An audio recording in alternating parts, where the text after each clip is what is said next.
ఈ బెట్టింగ్ అప్పులు చేసిన వాళ్ళ దాంట్లో దొంగలు ఉన్నారు కొంతమంది. ఆ దొంగలు బయటకు వచ్చినా నాకు సంతోషంగా ఉంది. నిజంగా చెప్పాలంటే మీ బెట్టింగ్ అప్పులు చేసిన వాళ్ళు అందరికన్నా దాంట్లో ఒక 3-4 దొంగలు ఉన్నారు. నీకు బాగా తెలుసైంది వాళ్ళు. పచ్చి దొంగలు అన్నట్లు. వాళ్ళు బెట్టింగ్ అప్పులు చేసిండ్రు కానీ వాళ్ళు ముందే పెద్ద దొంగలు అని నాకు తెలుసు.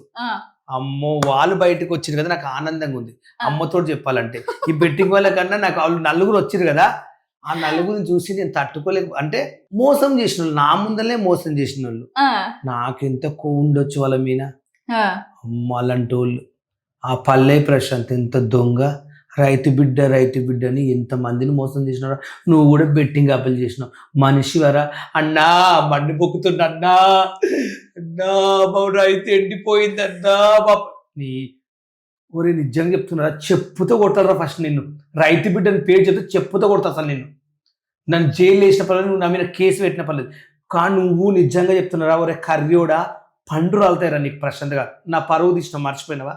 ఇమ్రాన్ దగ్గరికి వచ్చినప్పుడు ఇమ్రాన్ షూటింగ్ చేస్తుంటే బిగ్ బాస్ కోసం అడుకోవడానికి నువ్వు వస్తే ఇమ్రాన్ బాలు కూడా ఉంటాడు. అంటే నువ్వు బాలు వద్దు జరగడు.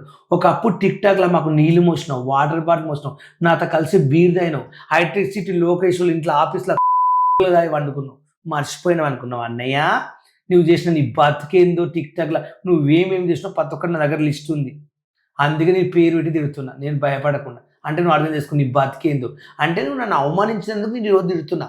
నువ్వు బిగ్ బాస్కి పోయినప్పుడు ఏ రోజు నేను తిట్టలే.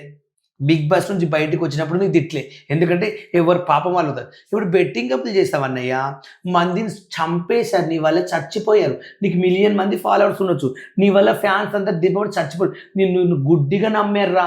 నిన్ను నమ్మి రైతు బిడ్డ అంటే రైతులు అందరూ నిన్ను కాలు మొక్కి దేవుడు అనుకున్నాడు. నువ్వు ఒక దొంగ రైతురా నాయన. నీ బతుకు జడ దొంగ. రైతు అంటే ఎవరు తెలుసా? మీ డాడీ రైతు. మీ డాడీ ఎప్పుడు పొలంలో పని చేస్తారు. మీ డాడీ కాలు మొక్తారా? మీ అమ్మగారు ఉన్నారు కదా, మీ అమ్మ కాలు మొక్తా. వాళ్ళు మాట్లాడిన మాట వింటే మీ అమ్మ మంచి జాలనిపించింది. మీ అక్కనో మీ చెల్లి ఉంది, ఆమె బెటర్. ఎందుకంటే ఏడ్చి మాట్లాడితే ఆమె నచ్చదు. కానీ మీ ఇంట్లో పుట్టినోడు పెద్ద దొంగ రైతు అంటే నువ్వే. అట్లా తిట్టడం కరెక్టేనా? తిడతా, బరాబర్ తిడతా. ఎందుకు తిడతావు? నన్ను తిట్టిండు వాడు, నన్ను అవమానించి నన్ను కొజ్జా అన్నాడు వాడు. అట్లా నిన్ను చాలా మంది కామెంట్స్ లో చాలా మంది 0.5 అని, ఇట్లా కొజ్జా అని, ట్రాన్స్ అని, ఇట్లా చాలా మంది అన్నారు కదా నిన్ను. చాలా మంది అనడం వేరే, ప్రశాంత్ గారు అనడం వేరే. అంటే ఇప్పుడు ఎక్కడెక్కడో బ్యాడ్ కామెంట్స్ పెడితే వాళ్ళు ఎక్కడనో ఉంటారు. బ్యాడ్ కామెంట్స్ పెట్టిన వాళ్ళు ఎగ్జాంపుల్ వాళ్ళు ఎక్కడ ఉంటారు, వాళ్ళు మనం ఏమనలేదు. ఇది డైరెక్ట్ నా ముందర అన్నాడు కాబట్టి నాకు బాధ అనిపించింది. నా ముందర అవమానించింది కాబట్టి నేను తట్టుకోలేకపోయాను. ఇప్పుడు బ్యాడ్ కామెంట్స్ ఎక్కడెక్కడ పెడతారు. ఇప్పుడు 100 మంది అంటారు. ఇప్పుడు మీరు ఉండరు, యాంకరింగ్ చేస్తారు, మీకు ఎందుకు అవసరం యాంకరింగ్ అని కూడా పెడతారు. ఎక్కడి నుంచో పెడతారు. నీ ముందర వచ్చి చెప్తారా? చెప్పరు కదా. అప్పుడు మీరు ఏం చేస్తారు? ఇప్పుడు మీకు ఒకటి బ్యాడ్ కామెంట్స్ పెట్టిరు, అప్పుడు మీరు ఎలా ఫీల్ అవుతారు? దాన్ని పాజిటివ్ గా తీసుకుంటా. నేను కూడా ఫాస్ట్ గా తీసుకున్నా. కానీ పల్లె ప్రశాంత్ డైరెక్ట్ నన్ను అన్నాడు కాబట్టి బాధ అనిపించింది. ఓకే, అది. మరి బిగ్ బాస్ కి వేయండు, టైటిల్ విన్నర్ అయిండు, అప్పుడు సపోర్ట్ చేసినావా నువ్వు? నేను చేయలేదు ఏ రోజు. వాడి విన్నర్ కానీ లక్షలు కానీ కోట్లు సంపాదించుకోండి పల్లె ప్రశాంత్. నాకెందుకు? తనతో ఐ డోంట్ అండర్స్టాండ్, తను ఎవరో నాకు తెలియదని లైట్ తీసుకున్నా. పల్లె ప్రశాంత్ వెళ్ళాడు ఒక రైతు బిడ్డకు, వెళ్ళు సంపాదించుకో, ఐ డోంట్ కేర్, నాకు అవసరం లేదు. కానీ నువ్వు ఇమ్రాన్ దగ్గర నన్ను అవమానించావు. టిక్ టాక్లో మా దగ్గర బీర్లు తాగినాను, మా రూమ్లో వండుకున్నావు, హైటెక్ సిటీ లోకేష్ వాళ్ళ ఆఫీస్లో. 5 రోజులు ఎలా మర్చిపోతావురా నువ్వు? ఒకప్పుడు నేను ఫేమస్ అయినప్పుడు నా ఇంట్లో కుక్కలా ఇలా పడ్డావు ఫోటోలా. కుక్కలాగా లాస్ట్ ఒక మూలకు ఉన్నావు. అన్న బాలన్న, లోకేష్ అన్న నేను కూడా వస్తాను అని మా వెంబడి తిరిగినావు. ఎలా మర్చిపోతాను రా? ఎందుకు బయట పెడుతున్నా అంటే, ఏ మనిషికైనా ఒక టైం వస్తుంది. నువ్వు కష్టపడ్డావు, రైతు బిడ్డ రథ మన్ను బుక్కినావు, ఏమేమో చేసినావు, పిచ్చి పిచ్చి వీడియోలు చేసినావు. అట్లా అదృష్టంగా బిగ్ బాస్ వచ్చింది. కంగ్రాచులేషన్. బిగ్ బాస్ వచ్చిన కంగ్రాచులేషన్. అవకాశం రావడం కూడా గొప్పతనం. నువ్వు నీ కష్టపడడానికి ఫలితానికి నీకు లభించింది, దానికి హ్యాండ్సమ్. కానీ నువ్వు ఒక మనిషిని అవమానించేటప్పుడు నీ గుద్ది ఏంటో నువ్వు చూసుకో. You talk respect. నేను తిట్టేది ఎందుకంటే నువ్వు నన్ను అవమానించావు కాబట్టి, అది నా మనసులో ఉంది కాబట్టి నేను తిట్టా. అందుకే నీ గురించి ఈరోజు చెప్పా. ఎవరైనా ఇంతకుముందు చాలా ఇంటర్వ్యూలు చెప్పా. ఇంకొక 3 ఉన్నారు. ఎవరా 3? ఆ 3 ఒక్కొక్క ఇంటర్వ్యూలో ఒక్కొక్కరి పేరు చెప్తాను. ఇప్పుడు నీకు ఒక్కరి పేరే చెప్పా, అందరి పేరు చెప్తే బాగుండదు కాబట్టి ఒక్కొక్క ఛానల్కి ఒక్కొక్కరి పేరు చెప్పాలనుకుంటా. అందుకే ఇప్పుడు first this is Pallavi Prashanth. First number 1 goes to Pallavi Prashanth. పెద్ద దొంగని చెప్పా. నువ్వేం చేస్తావు చేసుకో, ఈ వీడియో నీ వరకు రాని చూడని నా మీద కేసు అని పెట్టు. నేను వద్దా, నేనే నీ మీద ఉల్టా కేసు పెడతా. ఎందుకంటే నువ్వు నన్ను అవమానించావు ఆ రోజు, కాబట్టి నా లైఫ్లో అది ఉంది. నువ్వు టిక్ టాక్లో తిన్నావు, నాతో పండుకున్న సాక్ష్యాలు కూడా నా దగ్గర ఉన్నాయి. అవి బయట పెట్టేస్తావు. ఎందుకంటే నువ్వు చేసిన నేరాలు నాకు తెలియదు అన్నయ్య, ఎలా మర్చిపోతా అనుకుంటున్నావు? నువ్వు బిగ్ బాస్ కొద్ది తోపా, రైతు బిడ్డ కాదు, ప్రపంచంలో ఎంత పెద్ద ఎమ్మెల్యే కాదు, ఎంపీ కాదు, డిఎస్పీ, తప్పు చేసినప్పుడు ఎవరైనా తప్పు, అంతే. నేను ఫ్యాన్స్ లైక్ చేయొచ్చు, నేను దాన్ని ఫీల్ గాను.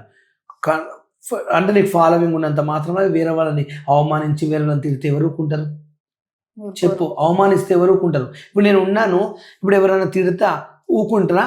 ఒక మాట ఎందుకు ఊకుంటారు? ఎవరు మన తిట్టే రైట్స్ ఎవరు ఇచ్చారు అసలు?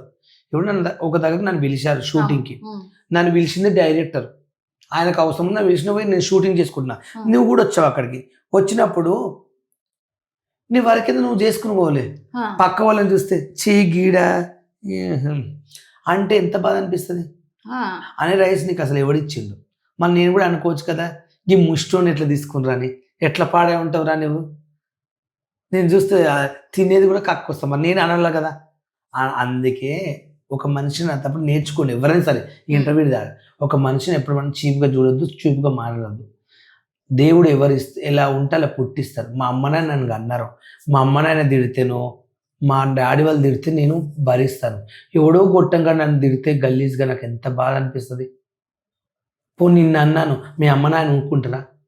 నువ్వెవడోరా నా కొడుకు నన్నికి అంటారు, ఒక మాట అంటారా? మీ అమ్మ నాయనకు నువ్వే అందం.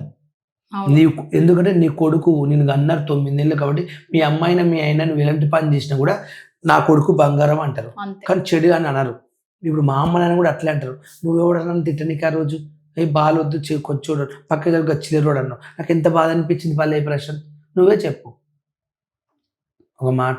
అలాంటప్పుడు నువ్వు బాలు నేను ఇమ్రాన్తో వీడియో చేసుకుంటే ఇమ్రాన్ కోసం వచ్చాను అంటే ఒక రెస్పెక్ట్ ఉంటుంది. నేను ఆ రోజు ఏమన్నా పక్క జన్మన్నప్పుడు కూడా ప్రశ్న తీసుకో, నేను ఉంటాను చెప్పలే వీడియోలో.